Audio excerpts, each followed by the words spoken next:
মানে ওদের এগেনস্টে যারা তারা কেউ বক্তব্য দিবে না।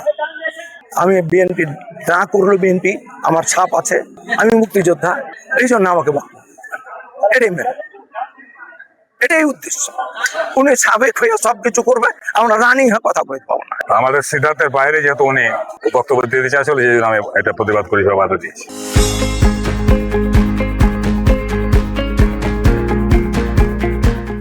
আমরা 1971 সালে ওই যে বজলার সোনো সাবেক কমান্ডার বলে দাবি করছেন, একসঙ্গেই যুদ্ধ করেছি। উনি বেরোবো ছিলেন, আমি আহ্বান ছিলাম শিলিগুড়িতে।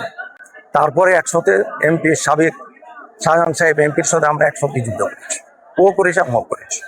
17 বছর যে এই শেখ হাসিনার আমলটা, ওনার আগে যে তরিকুল সাহেব বড় বড় কথা কয়েছে, যিনি যুদ্ধের মুখটা দেখতে পানি স্বাধীন হয়ে গেছে, মুক্তিযোদ্ধাতে গিয়েছিলেন, উনি সাংগঠনিক অমুক এত এই কথাগুলো বলে উনি একতরফাভাবে চালিয়েছেন। আমরা স্টেজে কথা বলতে গেলে আমাদেরকে কথা বলতে দেয়নি। আমার এক মুক্তিযোদ্ধা কয়লা দেয়ারের আশরাফ সাহেব মডেল স্কুলে ওখানে কথা বলতে গেছিলেন, বজলার বললে 18 স্যার, উনি বাধা দিয়ে দিলেন। এরকম করতে করতে বেশ বিএনপি করে। তো তখন কি স্বাধীনতা যুদ্ধের সময় কোনো কথা ছিল যে বিএনপি, আওয়ামী লীগ, জামাত? কোনো কথা ছিল না। স্বাধীনতা যুদ্ধ স্বাধীন হয়েছে। এর পরিপ্রেক্ষিতে এইবার শুনলাম যে বজলার সোনু সাবেক কমান্ডার, বর্তমানে এখন কিন্তু আব্দুল হামিদ সাহেব, উনি অ্যাডহক ভিত্তির উনি কমান্ডার। আমি জেলা কমিটির সাবেক নাই, বর্তমানে যুব আহ্বায়ক। তো যেহেতু সেন্ট্রাল থেকে সরকার ডক্টর ইউনূসের আমলে আমাদেরকে নিয়োগ দিয়েছে, এনারা ওই পায়তারা করে আমাদেরকে কোনো সময় আসতে দেয় নাই। এরা সব সময় চায় যে তখনকার মতোই আমরা বলবৎ থাকবো।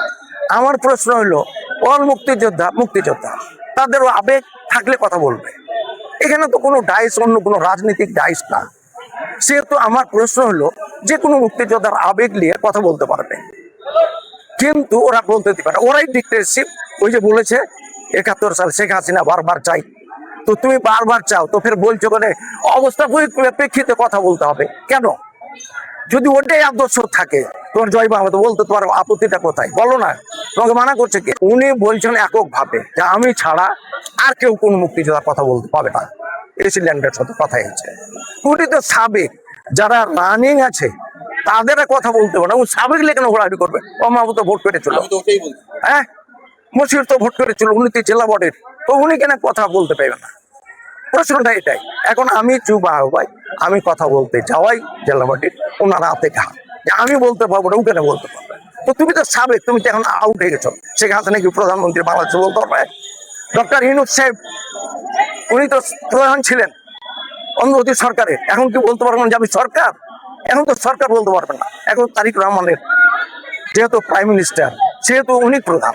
আমাদের মধ্যে আমরা যখন প্রাথমিক পর্যায়ে আলোচনায় বসি, উপজেলার বিভিন্ন মুক্তিযোদ্ধার নেতৃত্ববৃন্দ, সেদিন কথা হয়েছিল একমাত্র উপজেলা কমান্ডার, সাবেক কমান্ডার, উনি কথা বলবেন। আমাদের সিদ্ধান্তের বাইরে যেহেতু উনি, তারপরে বক্তব্যের আগে ওনাকে নিশ্চিত করা হয়েছে যে আমাদের এটা সিদ্ধান্ত হয়েছে, ওও জানে। তো আর কার দরকার নেই, গরমের সময় বৃদ্ধ মানুষরা বসে অসুস্থ করছে, ফিল করছে, যত দ্রুত শর্ট করতে পারে মানে ছেড়ে দেবো করে। তারপরে এটাও মানে গায়ের জোরে আর কি বক্তব্য দিতে চাইছিল, যে জন্য আমি এটা প্রতিবাদ করি, বাধা দিয়েছি।